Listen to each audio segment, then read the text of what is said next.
आज आपण बघणार आहोत स्प्रेडशीट ॲप्लिकेशन किंवा मायक्रोसॉफ्ट ऑफिस. आपण स्प्रेडशीट ॲप्लिकेशनलाच काय म्हणतो, दुसऱ्या भाषेमध्ये मायक्रोसॉफ्ट एक्सेल म्हणतो. तर काय स्प्रेडशीट ॲप्लिकेशन म्हणजे काय? स्प्रेडशीट ॲप्लिकेशन म्हणजे spreadsheet application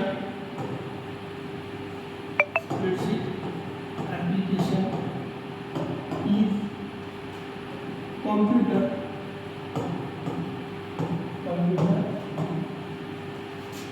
application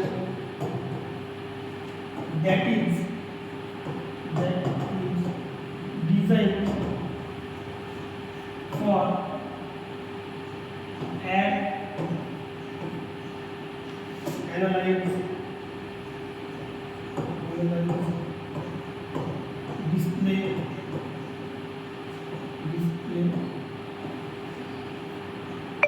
and manipulate the data, arranging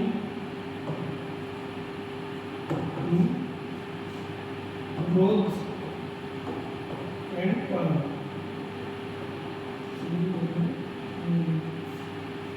spreadsheet application काय? स्प्रेडशीट ॲप्लिकेशन हे कॉम्प्युटर ॲप्लिकेशन आहे जे डिझाईन कशासाठी केलेलं आहे, तर डेटा ॲड करणे, ॲनालाइज म्हणजे पाहणे, ऑर्गनाईज करणे किंवा मॅनिप्युलेट करणे, जो स्टोर आहे रोज आणि कॉलमच्या फॉर्मॅटमध्ये, त्यालाच आपण काय म्हणतो स्प्रेडशीट ॲप्लिकेशन.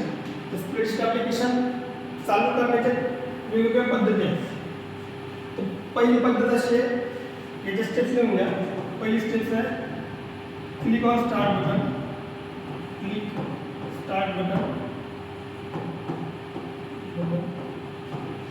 नंतर काय करायचं,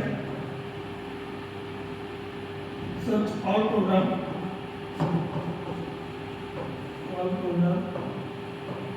त्यानंतर MS ऑफिस आणि त्याच्यानंतर MS एक्सेल. ही एक पद्धत आहे. दुसरी पद्धत, आपल्या स्टार्ट बटनच्या बाजूला सर्च बार असतो. स्टार्ट बटनच्या बाजूला असा सर्च बार असतो. या सर्च बारमध्ये क्लिक करून आपण डायरेक्टली सर्च करू शकतो एक्सेल. त्या त्याला MS एक्सेल ओपन करण्याच्या पद्धती. त्यामध्ये एक्सेल ओपन केल्यानंतर काय असेल, ब्लँक शीट असते. ब्लँक शीट आहे अशा प्रकारची. ब्लँक शीट आल्यानंतर त्यात काय वेगवेगळे पार्ट आहेत, शीटचे वेगवेगळे पार्ट आहेत ते तुम्हाला दुसऱ्या झाला. सर्वात काय असतं, आपण सर्वात काय लागतो, हेडिंग घेतो. हेडिंग काय म्हणतात, टायटल. तर पहिला कोणत्या सर्वात टायटल बार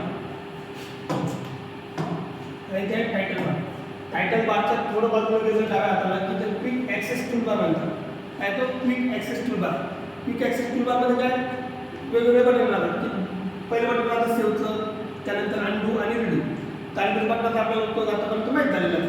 अनडूचं बटन कशासाठी, आपण जी एक स्टेप घेतलेली आहे, आपण डेटा स्टोअर करून राहतो, ते डेटा स्टोअर करताना आपल्याला कधी स्टेप मागे यायचे. मागे येण्यासाठी काय करतो, आपण अनडू वापरतो. अनडू बटन आहे इथे. त्यानंतर रिडू बटन. रिडू बटन कशासाठी, रिडू बटन आपल्याला जी स्टेप आपण मागे गेलेलं आहे ती स्टेप आपल्याला समोर जर यायचं म्हणलं तर ते समोर येण्यासाठी रिडू बटनाचा वापर करतो. त्यानंतर त्याच्या खाली दिसते तुम्हाला हे होम, इन्सर्ट, त्यानंतर page layout, formula, data, view हे जे वरचे बटन दिसतात टॅब, त्याला काय म्हणतो आपण टॅब बार म्हणतो. टॅब बारमध्ये काय होम आहे, इन्सर्ट आहे, पेज लेआउट आहे, फॉर्म्युला, म्हणजे वेगवेगळ्या कामासाठी वेगवेगळे जे टॅब दिलेले आहेत त्या टॅबची वरती अरेंजमेंट आहे, त्याला आपण म्हणतो टॅब बार. त्याच्याच खाली आलं तर हिची पट्टी दिसते तुम्हाला, ही पूर्ण पट्टी हिला म्हणतात रिबन. हिला काय म्हणतो आपण रिबन. त्या रिबनमध्ये काय काय, आता होममध्ये ज्यावेळेस जातो आपण होम पेजमध्ये गेल्यानंतर काय कट, कॉपी, पेस्ट. पहिला जो बटन आहे तो क्लिपबोर्डचा आहे. पहिला टॅब झाला तो क्लिपबोर्डचा आहे. क्लिपबोर्डमध्ये काय cut, copy, paste, format printer, म्हणजे या सेंटरचे जे दिलेलं फॉर्मॅट आपण हे समजा फॉन्ट, स्टाईल वगैरे जे काही दिलेले आहे त्याचीच कॉपी करायची आपल्याला खालच्या रोला. तर त्यामध्ये काय वापरतो आपण हे फॉर्मॅट प्रिंटर वापरतो. तर कट कॉपी जर तुम्हाला यापूर्वी माहीत झालेली आहे. त्यानंतर इथे दिसतोय तो हा ॲड्रेस बार. ॲड्रेस कशाचा, रो आणि कॉलमच्या आर्ग्युमेंटचा, की आपण ज्या ॲक्टिव्ह म्हणजे सेल आहे त्या सेलचा जी ॲक्टिव्ह सेल आहे त्या सेलचे ते ॲड्रेस दिसतात, म्हणजे तो त्याला ॲड्रेस बार. त्याच्यात साईडला फॉर्म्युला आपल्याला विशिष्ट फॉर्म्युला आता ॲक्सेल म्हटल्यानंतर आपल्याला त्यात ॲडिशन सबट्रॅक्शन पर्सेंटेज काढणं ह्या सर्व गोष्टी करायच्या आहेत. डेटा स्टोअर करताना त्यासाठी आपल्याला तो फॉर्म्युला लागणार, तर तो फॉर्म्युला यूज करण्यासाठी ते फॉर्म्युला लागणार.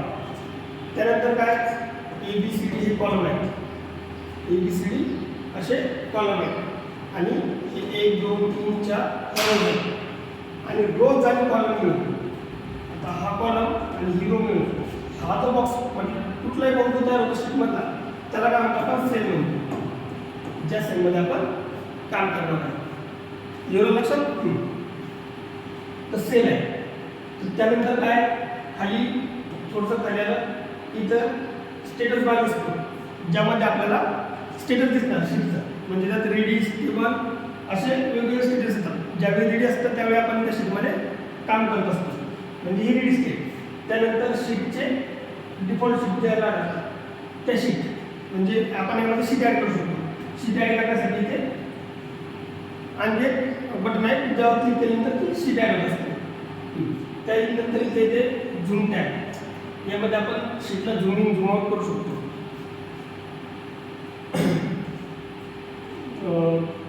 तर नंतर या दुकानमध्ये फॉन्ट आहे, अलाइनमेंट आहे, नंबर आहे, स्टाईल आहे, सेल्स आहे आणि एडिटिंग आहे. त्यामध्ये काय होणार फॉन्टमध्ये काय फॉन्टची स्टाईल, फॉन्टची साईज कमी जास्त करणे, त्यानंतर फॉन्टला बोल्ड डिटेलिंग अंडरलाईन देणे, टेबलला बॉर्डर देणे, त्यानंतर कलरिंग वगैरे हे फॉन्ट टॅबमध्ये येते. त्यानंतर त्या बाजूला ते अलाइनमेंट आहे. अलाइनमेंटमध्ये काय आपण जो डेटा एंटर करतो